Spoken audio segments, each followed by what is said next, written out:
Hello दोस्तों, मैं ऋतिक आप सबका भारत स्टडी यूट्यूब चैनल पे स्वागत करता हूँ। आज हम LNMU दरभंगा के जो भी स्टूडेंट हैं जो अभी BA पार्ट थर्ड में पढ़ रहे हैं, स्टडी कर रहे हैं, उन सभी के लिए आज का क्लास इम्पोर्टेंट है।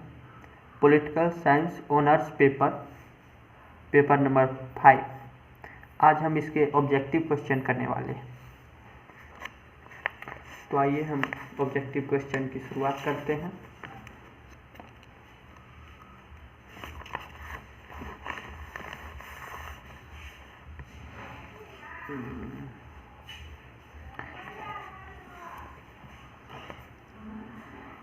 ऐसा कौन सा देश है जहां प्राचीन काल में प्रतियोगिता के माध्यम से लोक सेवाओं में भर्ती होती थी? ए चीन, B England, C America, D Bharat. तो ए चीन इसका। ऐसा कौन सा देश है जहां लूट पद्धति के आधार पर भर्ती करने का लंबा इतिहास रहा है? A England, B Bharat, C America, D Prussia. तो सी अमेरिका।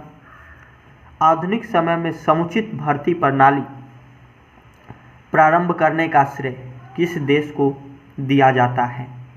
ए प्रसा, बी फ्रांस, सी भारत, डी स्विट्जरलैंड। तो ए प्रसा।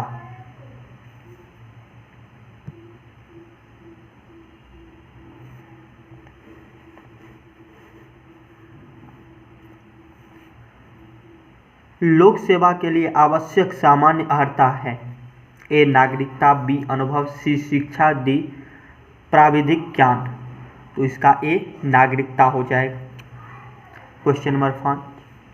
निम्न में से कौन सा गुण संक्षिप्त उत्तर परीक्षा का नहीं है? तो इसका डी हो जाएगा। इससे अभिव्यक्ति की शांति एवं चिंतन की स्पष्टता का पता लगता है।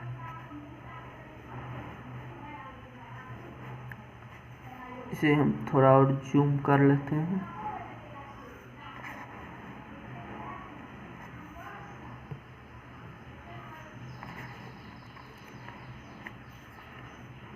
लोक सेवा में अनुभव को अधिक महत्व दिया जाता है।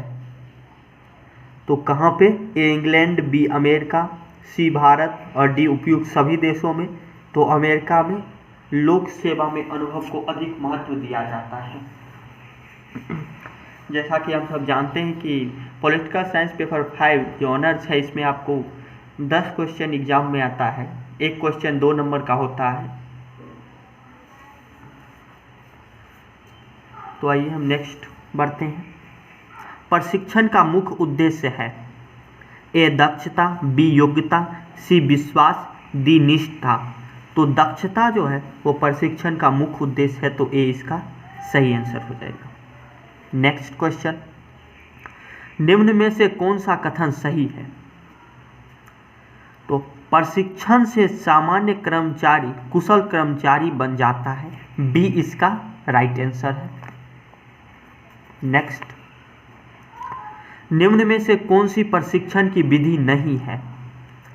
ए सामूहिक प्रशिक्षण, बी कार्य पर निर्देशन, सी दार्शनिक विधि और डी लिखित परिपत्र। तो सी दार्शनिक विधि जो है वो प्रशिक्षण की विधि नहीं है।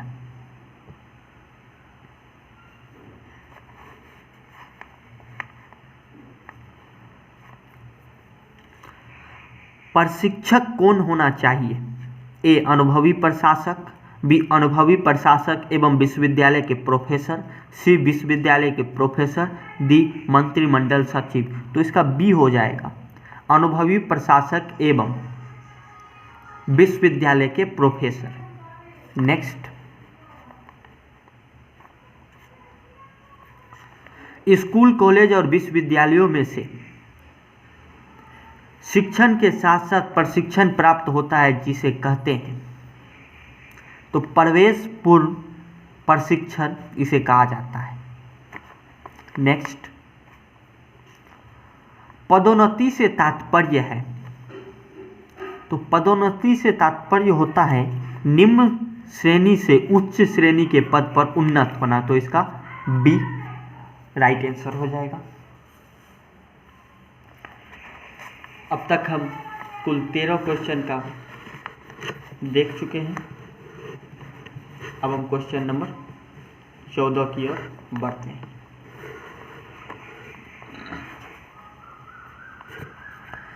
क्वेश्चन 14 है, निम्न में से कौन सा वरिष्ठता सिद्धांत का गुण नहीं है? ए व्यक्ति निरपेक्षता, बी राजनीतिक हस्तक्षेप से मुक्त, सी स्वयंचालित और डी प्रतियोगिता एवं प्रोत्साहन की भावना का लोप। तो इसका आंसर डी हो जाएगा, प्रतियोगिता एवं प्रोत्साहन की भावना का लोप। नेक्स्ट क्वेश्चन, कर्मचारियों की योग्यता आंकने के लिए निम्न में से कौन सी विधि काम में नहीं लाई जाती? ए प्रतियोगी परीक्षाएं, बी पदोन्नति मंडल द्वारा व्यक्तिगत निर्णय, सी सेवा अभिलेख और डी लूट प्रथा।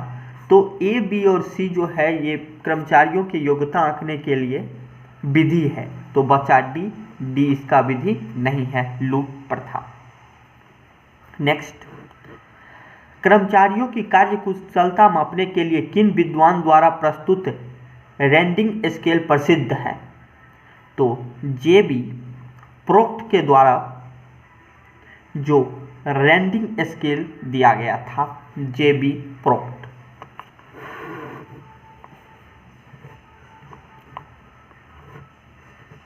नेक्स्ट, भारत में उच्च पदों पर जब पदोन्नतियां की जाती है तो किसकी सलाह ली जाती है? ए राष्ट्रपति, बी संघ लोक सेवा आयोग, सी प्रधानमंत्री, डी राष्ट्रीय प्रशासन एकेडमी। तो इसका बी हो जाएगा, संघ लोक सेवा आयोग की सलाह ली जाती है पदोन्नति के लिए। नेक्स्ट, वित्त और प्रशासन का चोली दामन का साथ है और इन्हें पृथक नहीं किया जा सकता, यह कथन किसका है? A Herbert Simon, B Ashok Chanda, C L D. White, D Max Weber. तो ये सी हो जाएगा, एल.डी. वाइट। नेक्स्ट क्वेश्चन,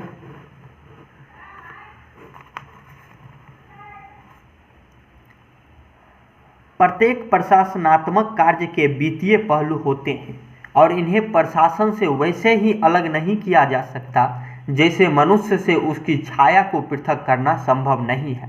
यह कथन किसका है? यह कथन एल.डी. वाइट का है, तो इसका ए सही आंसर है। नेक्स्ट,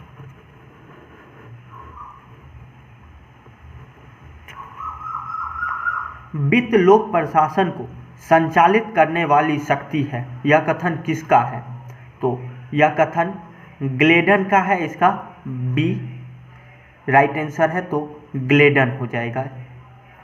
नेक्स्ट,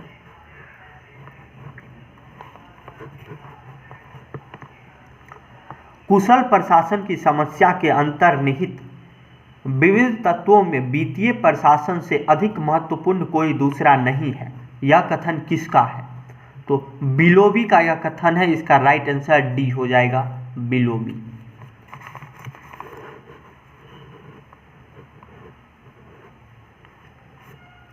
बजट निर्माण का प्रमुख सिद्धांत है?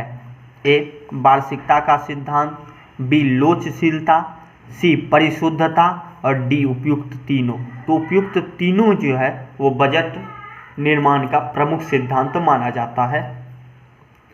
नेक्स्ट क्वेश्चन, बजट निर्माण का सिद्धांत नहीं है? ए अवसान का नियम, बी अनामता, सी नगद आधार और डी अस्पष्टता। तो नगद आधार, अस्पष्टता और अवसान का नियम यह बजट निर्माण का सिद्धांत है, तो बचा अनामता जो कि सिद्धांत नहीं है, तो बी इसका राइट आंसर है। नेक्स्ट, बजट निर्माण का सिद्धांत नहीं है? ए तटस्थता, बी संतुलित बजट, सी एकता और डी व्यापकता। तो संतुलित बजट और एकता और व्यापकता ये तीनों जो है बजट निर्माण का सिद्धांत है, तो बचा तटस्थता जो कि बजट निर्माण का सिद्धांत नहीं है, तो ए इसका राइट आंसर। नेक्स्ट, बजट निर्माण के वार्षिकता के सिद्धांत का यह अर्थ नहीं है, तो एक वर्ष के बाद पुराने बजट को ही दोबारा पारित कर दिया जाए, यह अर्थ नहीं होता है, तो इसका आंसर बी हो जाएगा। अब तक हम 25 क्वेश्चन कर चुके हैं। आइए हम नेक्स्ट क्वेश्चन की ओर बढ़ते हैं। Next question 26। हम पॉलिटिकल साइंस ऑनर्स पेपर 5 के ऑब्जेक्टिव क्वेश्चन पढ़ रहे हैं, जो एग्जाम में 10 ऑब्जेक्टिव क्वेश्चन आते हैं आपके ऑनर्स पेपर में। आज हम कुल 60 ऑब्जेक्टिव क्वेश्चन करने वाले हैं, जिससे आपके एग्जाम में आसानी होगी आपको। तो आइए नेक्स्ट क्वेश्चन की ओर बढ़ते हैं। भारत में संघीय स्तर पर ए 1 बजट होता है, बी 2 बजट होते हैं, सी 3 बजट होते हैं, डी 4 बजट होते हैं। तो यहाँ जो है सो संघीय स्तर पर अभी 1 बजट होता है, पर आपके सिलेबस के अकॉर्डिंग 2 बजट दिया हुआ है, तो आप 2 बजट ही लगाएंगे। वैसे अभी करंट की बात करें तो 1 ही बजट होता है, जो आम बजट होता है, लेकिन आपके सिलेबस में 2 बजट दिया हुआ है, जिसे रेल बजट और आम बजट, तो 2 बजट दिया हुआ है और आपको 2 बजट ही एग्जाम में लगाना है, क्योंकि अभी आपका सिलेबस चेंज नहीं हुआ है। यदि वित्त मंत्री को जलाशय में पानी एकत्रित करने तथा पानी में निश्चित स्तर को बनाए रखने के लिए उत्तरदायी ठहराया जाता है, तो उसे पानी की निकासी पर भी नियंत्रण रखने का हक प्राप्त होना चाहिए। यह कथन किसका है? तो यह कथन हल्डेन समिति का है। हल्डेन समिति जो गठित हुई थी, उसी समिति का यह टिप्पणी है। नेक्स्ट,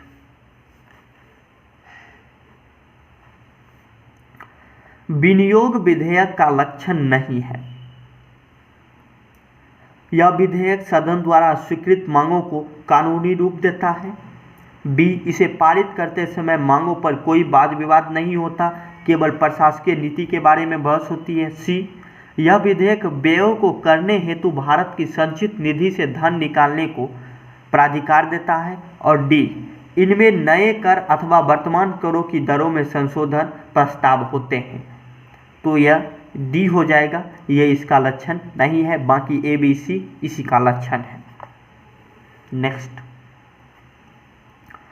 भारत में वित्तीय व्यवस्था की प्राथमिक इकाइयां हैं।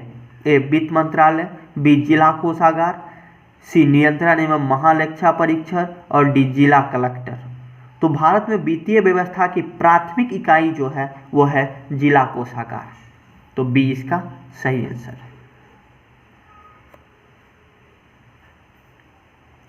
विकासशील देशों में योजनाबद्ध विकास और सामाजिक परिवर्तन का प्रमुख वाहक है।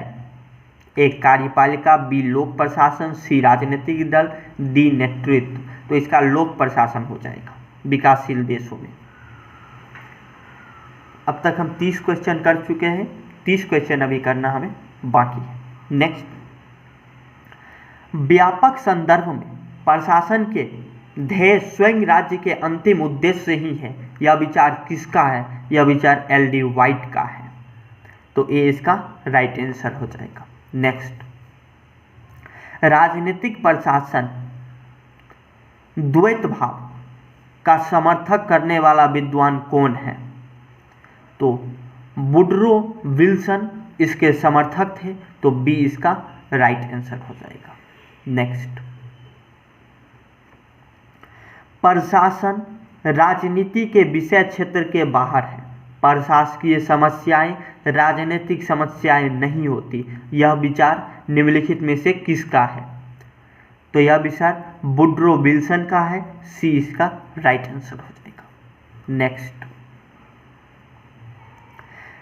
राजनीतिक प्रशासन द्वैत भाव का समर्थन करने वाले विद्वान हैं। तो गुडनाउ तथा वुडरो विल्सन। वुडरो विल्सन के बारे में अभी भी हम जाने हैं। एक हो गया आपका गुडनाउ। ये दोनों ही इसके समर्थन थे, राजनीतिक प्रशासन द्वैत भाव। नेक्स्ट, राजनीतिक प्रशासन द्वैतवाद पर परवाह करने वाला विद्वान है। तो वाल्डो जो है इनके विद्वान हैं, तो सी इसका राइट आंसर हो जाएगा। नेक्स्ट, दी एडमिनिस्ट्रेटिव स्टेट ग्रंथ का रचयिता निम्नलिखित में से कौन है? ड्वाइट वाल्टो इसके रचयिता हैं, तो डी इसका राइट आंसर हो जाएगा। नेक्स्ट, जो हम 37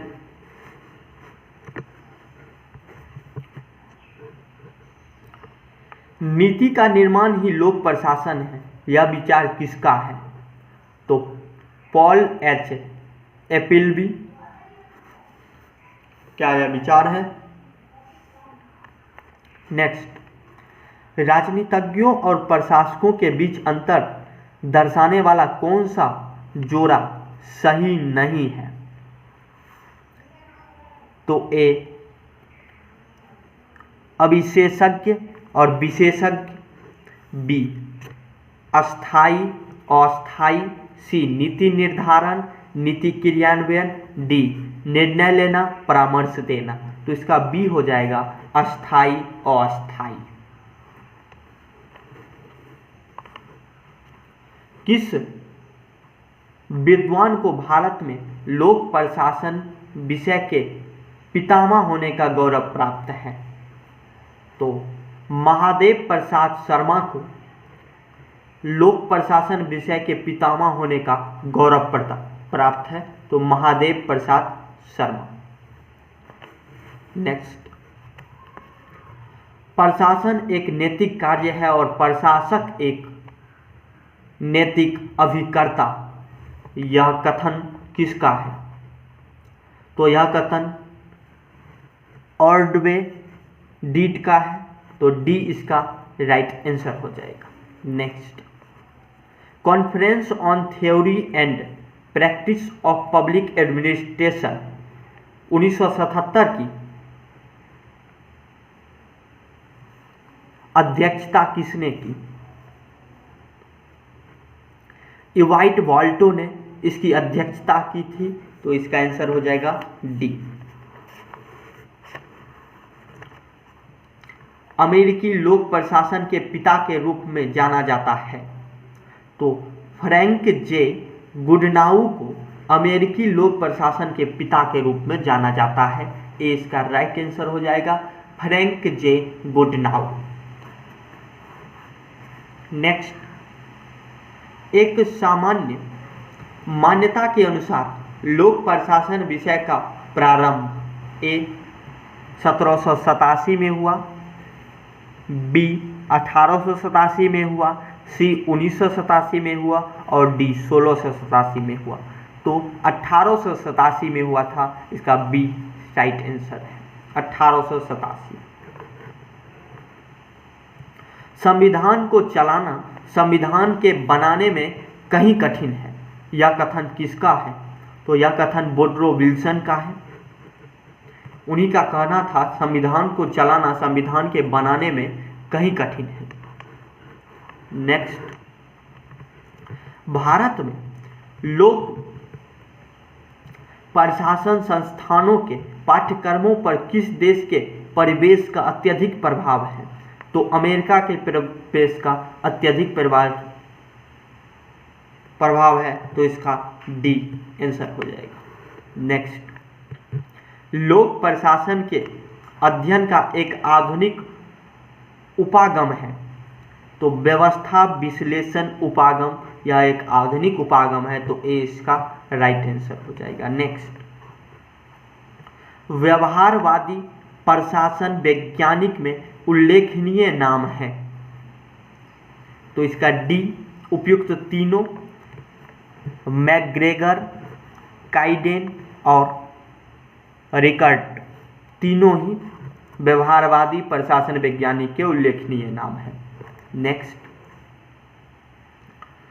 लोक प्रशासन में व्यवहारवादी अध्ययन के प्रमुख क्षेत्र हैं, तो निर्माण, निर्णय निर्माण, नेतृत्व, अभिप्रेरणा और उपयुक्त तीनों। तो उपयुक्त तीनों इसका राइट आंसर है, डी इसका सही आंसर। नेक्स्ट, लोक प्रशासन में व्यवहारवादी अध्ययन से निम्नलिखित महत्वपूर्ण उपागम का प्रचलन हुआ। ए वैज्ञानिक प्रबंध, बी नौकरशाही प्रतिमान, सी निर्णय निर्माण और डी औपचारिक संगठन सिद्धांत। तो इसका सी निर्णय निर्माण सही आंसर है।